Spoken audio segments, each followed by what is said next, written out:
Olá, pianeiros! Hoje vamos falar quais são as diferenças dos pianos ao longo dos anos. Eu vou dar uma pincelada nos pianos mais antigos, mais o atual. Bora ver?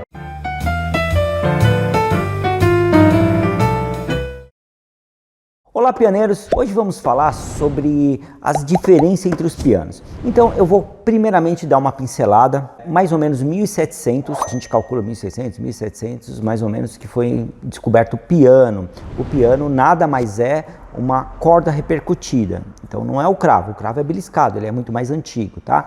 Então, nós vamos falar sobre esses pianos, tá? Então é assim, eu vou dar uma pincelada só. Esses pianos, na realidade, eles eram como se fosse uma espineta, tipo de um piano de cauda, e ele era feito daquele jeito, tá? As cordas eram pequenas, ela não era aço, naquela época não tinha aço, então era tripa, né? Puxada, esticada, ia secando, e aí dava o som exato. Logicamente não tinha como ele ser 440 Hz e tudo mais, né? Depois veio a evolução, 1800, tá? 1800, aí já tinha aço, já tinha as cordas, né? A época ali que tinha uma condição realmente de você ter os materiais para poder evoluir o piano. Só que é o seguinte, não era a Revolução Industrial, né? Antes da Revolução Industrial, o piano, ele era todo de corda reta, você conseguia fazer pequenas fundições, mas você não conseguia fazer uma fundição grande, porque não existia uma coisa grande, né? Então os pianos eram meia chapa, ele não tinha força para poder aguentar a pressão das cordas, tá bom? Então já é um outro tipo de piano que realmente hoje a gente não se vê mais, a gente vê ele só no museu e tudo mais, tá? Agora 1900, um pouco antes, um pouco depois ali, mais ou menos nessa época, aí já veio a Revolução Industrial. O que aconteceu com a Revolução Industrial? O piano, nós fizemos uma chapa inteiriça, então o que aconteceu? Ela aguentou mais pressão. E aí hoje nós temos aí um piano assim com bastante estrutura para poder aguentar a pressão do piano, tá? Então 8 toneladas de pressão, né? Eles falam de 8 a 16 toneladas de pressão, realmente é bastante coisa, né? Então por isso que a Revolução Industrial ajudou ao piano evoluir bastante como é hoje, tá bom? Então isso é só para vocês terem mais ou menos uma ideia, tá? Agora, a dúvida realmente é os pianos atuais, os pianos que nós temos aqui em circulação. Então, são os pianos de 1900, tá? 1900 e os pianos de 2000, que são os pianos bem atuais, tá bom? Então, vamos falar um pouquinho sobre eles. Quais são as mudanças? Veja bem, 1900, no começo, 1940, 1930, realmente houve uma transformação relativa ali, tá? Então nós tínhamos um piano que cada piano era afinado em um tom, então um tom, e aí eles tinham um tempero diferente na afinação, e aí o que acontecia? Cada um vinha e fazia um piano especificamente para aquele tom, ou mais para baixo, um era para chegar a 440, o outro é 435, 432, então estava meio bagunçado em relação a isso. E teve uma coisa que em 1940 mais ou menos ali, né, o que aconteceu? Vieram e colocaram um padrão de afinação. Tá? Então aí ficou mais fácil para a gente fazer eles iguais, né? Então ficou bem mais fácil. Então os pianos já mudaram muito, essa época já teve uma diferença boa. Esses pianos mais antigos, eles eram mais aveludados, tá?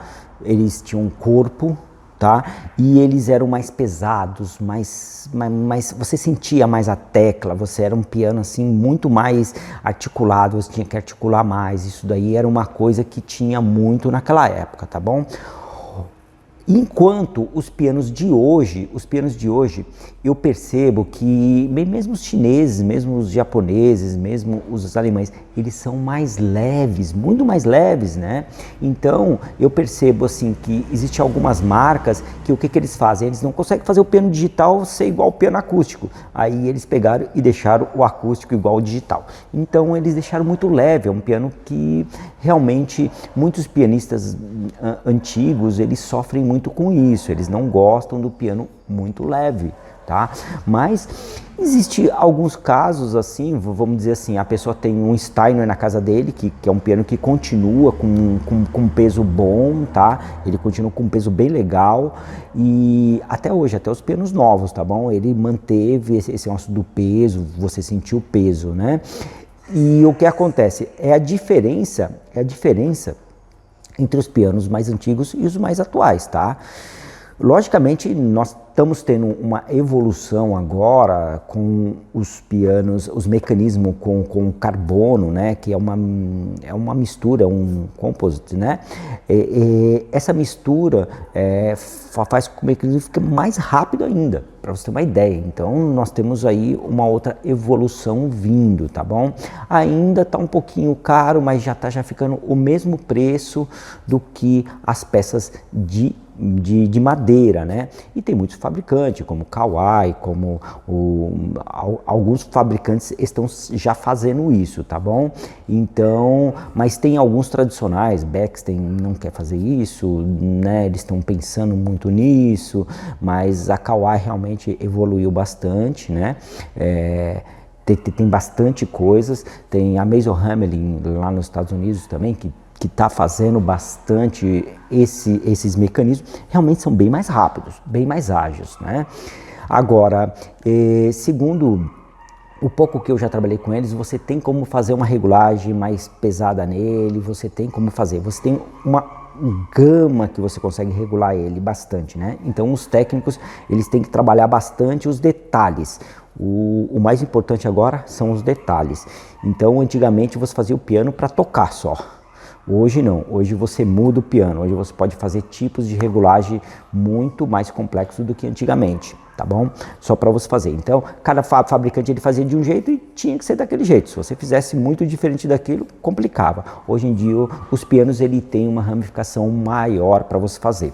Agora, a diferença mesmo que eu vejo realmente é o timbre. O timbre dos pianos atuais são muito brilhante, muito ardido, tá? Isso daí me incomoda bastante, né? Eu prefiro mais aveludado, eu prefiro uma coisa mais doce. Tem pessoas que gostam, né? O pessoal que toca jazz adora aquele negócio bem brilhante, bastante brilhante. Mas eu particularmente eu gosto de mais aveludado. A grande maioria gosta de mais aveludado, né? Mas realmente o toque tem uma diferença muito grande. Tá bom? Eles são bem mais leves, tem até alguns fabricantes que aconselham os seus técnicos, que são reconhecidos, fazer aquele tipo de regulagem e não mudar aquele tipo de regulagem, sempre para ser. Quando você tocar naquele lá, no piano deles vai ter que ser tudo igual, né? Então é isso o que coloca. Cada um tem a sua fórmula ali para poder fazer o negócio. O Stein é uma coisa, né? Você pode pegar o Fazioli, é outra coisa. O Bechstein, né? Que eu considero um excelente piano, é um piano realmente muito bom. Tem a Fazioli, né? Nós estamos falando de piano de altíssima qualidade, né?